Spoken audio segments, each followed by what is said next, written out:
patronnes ne viennent gâcher les fêtes. Ces révélations qui illustrent l'ampleur de la crise du logement. Le canton s'en prend aux locations de courte durée. Il veut obliger les propriétaires à remettre sur le marché des logements qui sont loués à la semaine ou au mois, souvent à des prix très élevés. L'un des principaux dossiers instruits par le canton concerne plus de 200 appartements. C'est l'enquête exclusive de Fabiano Citroni. Trouver un appartement à Genève, c'est galère. Très galère. Difficile. Très difficile. Sauf si vous avez de l'argent. C'est compliqué. Impossible. Moi j'en cherche un et puis j'ai abandonné. La preuve en chiffres. Bien loin de Soleure et du Tessin, Genève affiche le taux de logement vacant le plus bas du pays avec Zoug. Pour lutter contre cette pénurie de logements, l'État s'attaque aux propriétaires qui enlèvent des appartements du marché locatif, ce que la loi interdit. Son plus gros dossier en cours conduit dans le quartier de Champel, près de l'hôpital cantonal.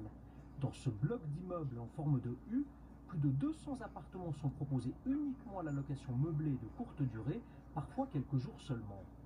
On peut louer des studios, des 3 pièces, des 4 pièces. Le prix d'un studio meublé, c'est 2700 francs par mois.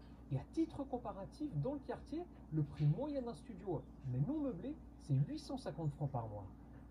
Martha Uriel vit avec sa famille dans cet immeuble pour une durée d'1 mois.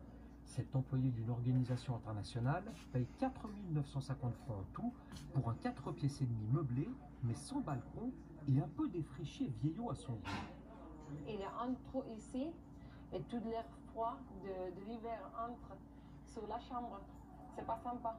Quand il s'agit du loyer, de l'état de l'appartement, du prix, de la gestion de l'appartement, on a les mains liées. Ouais. Pourquoi vous avez les mains liées? Parce qu'on a été forcé à déménager très très vite.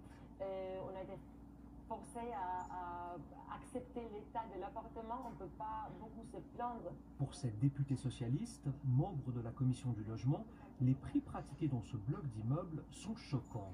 On voit qu'avec ces locations de type hôtelière, on va dire, sur les plateformes de location à courte durée, eh bien, les propriétaires peuvent faire des plus-values tellement plus importantes que sur du marché locatif traditionnel ou standard. Or, c'est pas dans les appartements de location à courte durée qu'on loge la population. Le logement est un droit fondamental, protégé par la Constitution, ça répond à un besoin de tout un chacun, et les Genevoises et les Genevois doivent pouvoir se loger à des prix accessibles. Contactée, la société qui possède les immeubles a mandaté son avocat pour répondre à nos questions.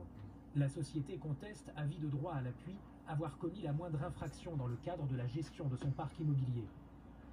Les appartements répondent à une certaine demande, notamment à celle de locataires à la recherche d'une solution temporaire de relogement ou encore d'expatriés employés par des multinationales. L'enquête administrative de l'État de Genève se poursuit. Il pourrait obliger le propriétaire à proposer ses appartements à de la location longue durée. Bonsoir Antonio Geras. Bonsoir. Vous êtes ministre du Logement à Genève. C'est un vrai problème, ces locations de courte durée. Oui, on connaît ce phénomène. On dit que c'est location de type Airbnb. Toutes les grandes métropoles européennes le connaissent. Le problème, c'est que ça soustrait ces logements au marché locatif usuel, c'est-à-dire pour les Genevoises et Genevois qui cherchent à se loger. Alors là, on voit que vous agissez. Vous avez d'autres mesures en route? Oui, disons que là, on arrive à voir les grands poissons. On voit plus de 200 logements. Le problème qu'il y a, c'est pour les moyens, les petits poissons, c'est-à-dire ceux qui ont un ou deux ou trois appartements. Ceux-là, ils sont sous le radar.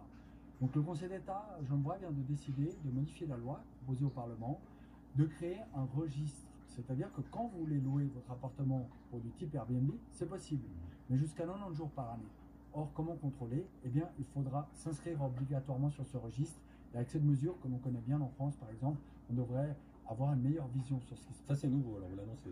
Oui, ça, je l'annonce ce soir. C'est une décision récente du Conseil d'État genevois, une décision de principe. Nous allons concrétiser dans le premier semestre 2022. Vous avez cité Airbnb. C'est une nuisance pour vous, Airbnb? On sait qu'à Barcelone, dans certaines villes, on n'aime pas trop.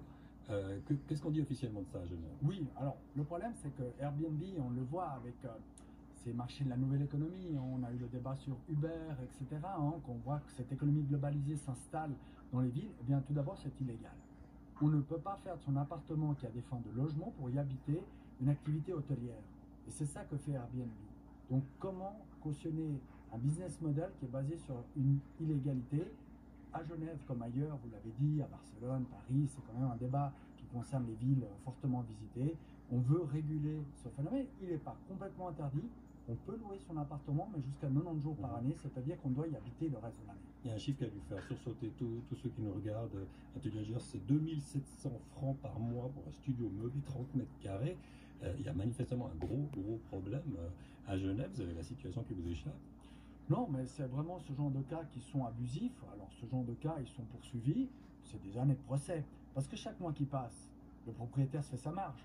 Donc, il va mettre tout ce qu'il peut d'un point de vue juridique pour retarder, mais l'État avance et nous entendons corriger cette situation. Oui, encore faut-il pouvoir connaître ce genre d'abus. Mais sur le fond, si les prix sont possibles à ce point-là, c'est que le marché ne fonctionne pas, c'est qu'il n'y a pas assez de logements à Genève. Il n'y a pas assez de logements à Genève. Il est clair que dans une ville où il n'y a pas une pénurie de logements, ce genre de situation ne se produise pas parce que le marché lui-même, l'offre et la demande se régulent. Dans la mesure où il y a une pénurie, eh bien c'est à l'État de réguler la situation. Merci beaucoup Anthony Rogers.